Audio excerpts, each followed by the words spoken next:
One of the first things you'll have to decide on when playing TF2 is what class you want to play, and it's one of the first things you'll see before a game. The 9 mercs are split up into 3 categories: attack, defense, and support.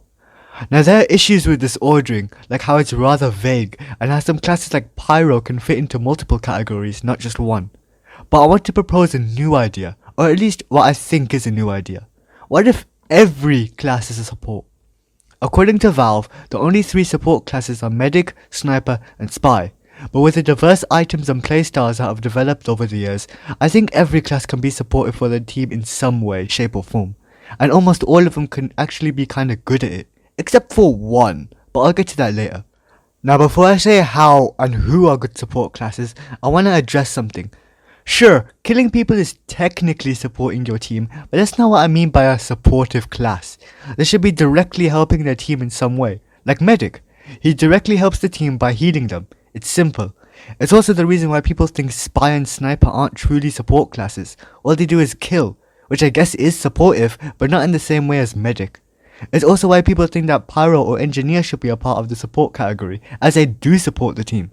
But I'm getting ahead of myself. Let me show you a few loadouts which I think support the team and prove that everyone is a support class. I'm going to be listing these guys from the best at support to the worst, by the way, rather than the typical Scout, Soldier, Pyro order. Teleporter going up. First off, Engineer. Like I said before, he's one of those classes that people think should be in the support category, and for good reason. He builds dispensers which, just like Medic, heal the team and give them ammo.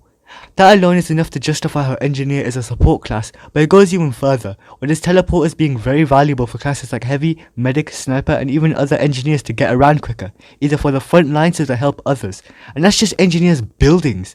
The Rescue Ranger and his wrenches can assist friendly buildings, even those that aren't your own, and the Short Circuit, while not as helpful as the others, can act as a flashbang against enemy players, which helps your team make a retreat or even a push. All of these things combined, not only is Engineer a solid supportive class, but the loadout is actually pretty solid all things considered. I didn't specify which wrench to use, but I recommend the Jag, but to be honest it doesn't make a difference which one you pick. Next up, the other class I've mentioned, and everyone's favourite class, Pyro. Okay, not everybody likes this guy, and he can be a bit annoying sometimes, but I'm not here to talk about that. Let's talk about a Pyro loadout which most people like. Pybro. Consisting of the stock flamethrower, the man melter, and the home wrecker, this is what I think the peak supportive Pyro can be. The flamethrower air blasts projectiles and extinguishes teammates, and the home wrecker removes sappers off of friendly buildings, helping engineers a lot.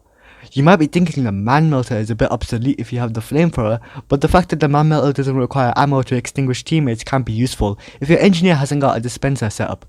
The man melter, while not a supportive but I just want to mention this, gives you a form of burst damage against lighter classes like spies and snipers, as they might be out of your flamethrower range. Again, not exactly team supportive, but I just feel like mentioning it so the man melter doesn't feel like dead weight on the loadout.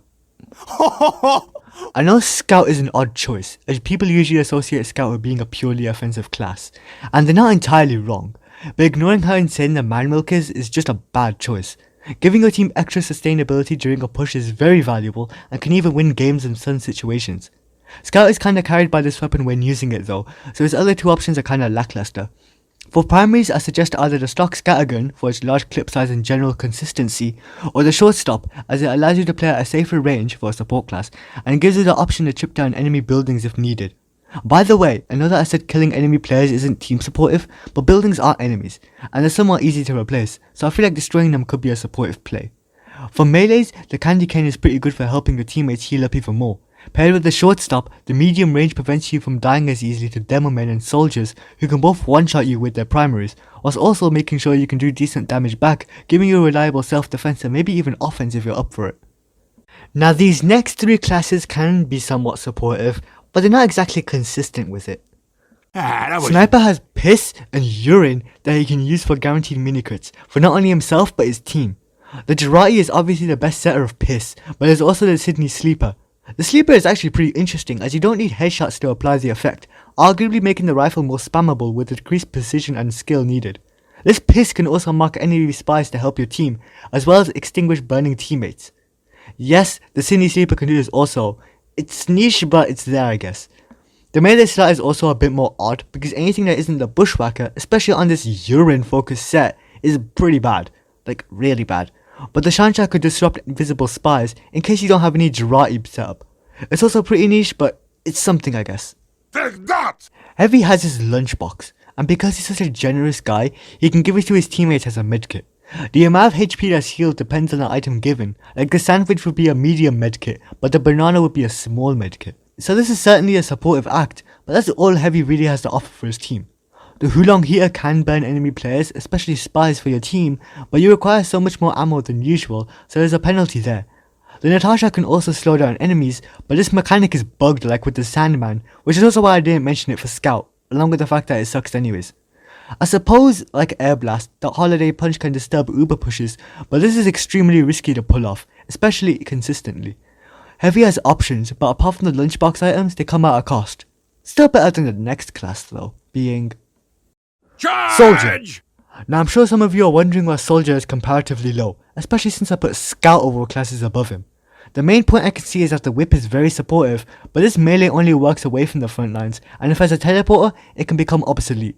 In a battle it's near useless unless you're retreating from something, and the banners could also be seen as useful, but it involves you having to charge them up, and as I said before, killing enemies isn't directly supporting your team, so Soldier has to wait before he can help. And even then, the range of the banners is limited, and can sometimes be detrimental to your team in more choky maps like Dust Bowl or Gold Rush. Lastly, the most supportive primary Soldier has to offer is the Cow Mangler, as it can burn enemies, like spies, which helps your team locate them easier, as well as not having to take up ammo from engineers, but that's really it.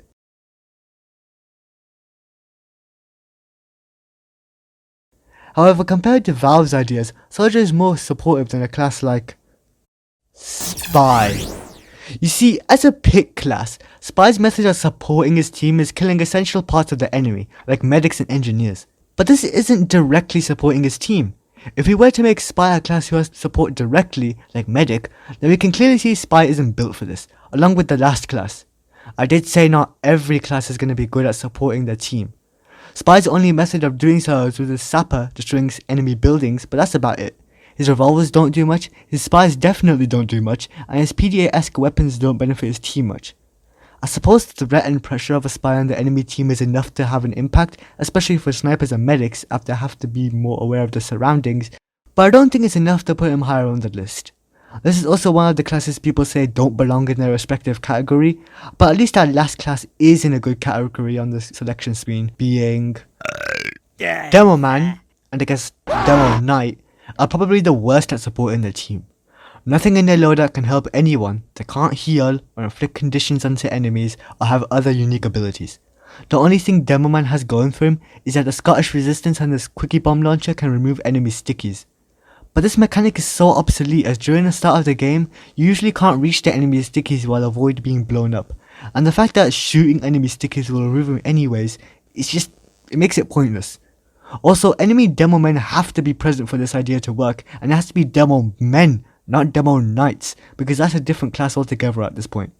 Overall, they have nothing in their kit that can help, and are just not good at this role altogether. So apart from Medic, we can safely assume that Engineer and Pyro could be supportive classes. Meanwhile, Spy and Demo Men cannot be. Obviously this list is subjective though, so if you feel like some classes are more helpful than others, leave a comment down below. But other than that, I hope you enjoyed this video. I'm Sammy, and that's that.